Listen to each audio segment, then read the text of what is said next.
रवि का जीवन एक यात्रा थी जिसमें उसने अपने सपनों की ऊंचाइयों को छूने की चाह पाली थी। छोटे से गांव के स्कूल में पढ़ाई करते हुए उसकी आंखों में चमक थी और दिल में एक अदम्य इच्छा। वह जानता था कि उसके पिता खेतों में मेहनत करते हैं, लेकिन उसने कभी भी अपनी सामाजिक परिस्थिति को अपने सपनों की राह में रुकावट नहीं बनने दिया।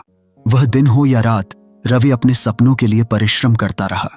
जब उसके गांव में दूसरे लड़के खेलने में व्यस्त थे, वह किताबों में खोया रहता।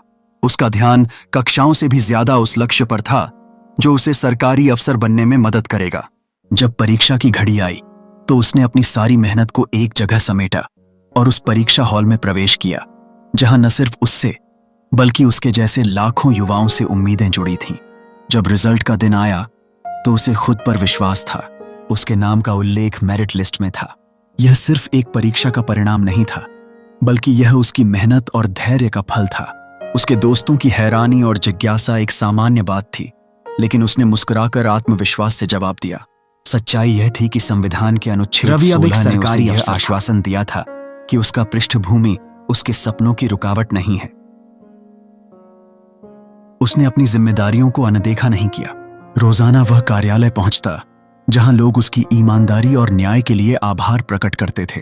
उसने समुदाय में प्रेरणा की लहरें फैलाईं कि अगर निरंतरता और मेहनत हो तो किसी भी बाधा को पार किया जा सकता है।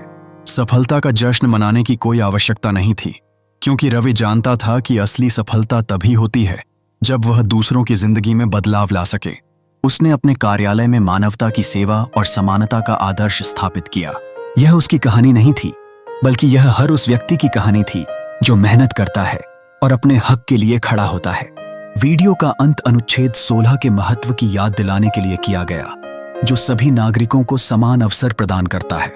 जाति, धर्म और लिंग के भेद के बिना यह कानून एक मजबूत आधार है जिस पर सपनों की इमारत खड़ी की जा सकती है। रवि की तरह हमें भी अपने अधिकारों का प्रमाणीकरण करना चाहिए और अपने सपनों को पूरा करने का साहस करना चाहिए।